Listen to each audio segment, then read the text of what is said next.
Hello everyone, welcome back to Zanny Waiting Room channel.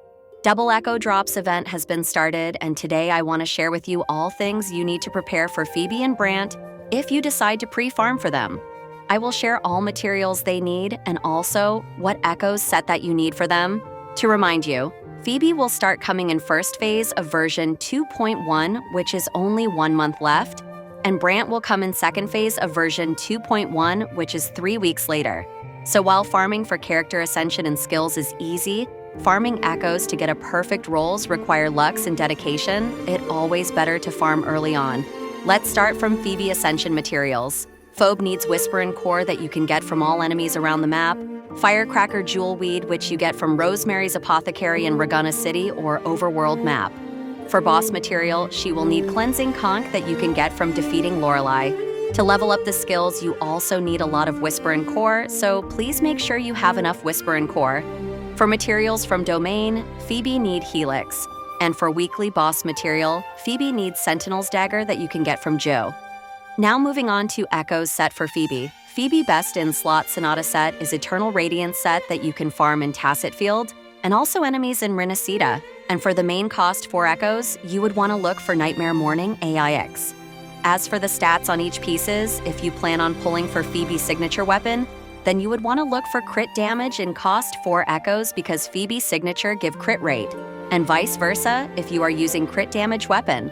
For 2 pieces of cost 3 echoes, you want to look for spectro damage bonus for both, or the combination of spectro damage bonus and attack percent. For 2 pieces in cost 1 echoes, you absolutely want to get an attack percent because Phoebe scaled on attack. How about Brant? For Ascension, Brant will need Tidal Residuum that you can get from Renacida region enemies. For collectible material, he needs Golden Fleece that you can get from Rosemary's Apothecary every week and also Overworld map. And for boss material, he needs Blazing Bone that you can get from Dragon of Dirge. To level up skills, Brant also need Tidal Residuum, so you better start clearing every maps with the relevant enemies. For material from Domain, he needs Metallic Drip.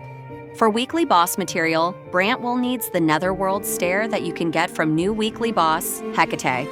Moving on to Echoes set for Brant. He also want a brand new Sonata set, which is Tide-Breaking Courage.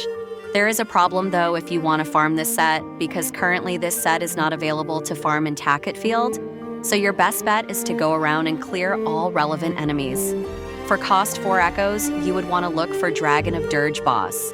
As for main stats in cost 4 echoes, if you planning to get Brant's signature weapon, you would want to look for crit damage, because Brant's signature weapon is giving 8% crit rate in the passive aside from 77% energy regen, and Brant inherent skills also gives 8% of crit rate.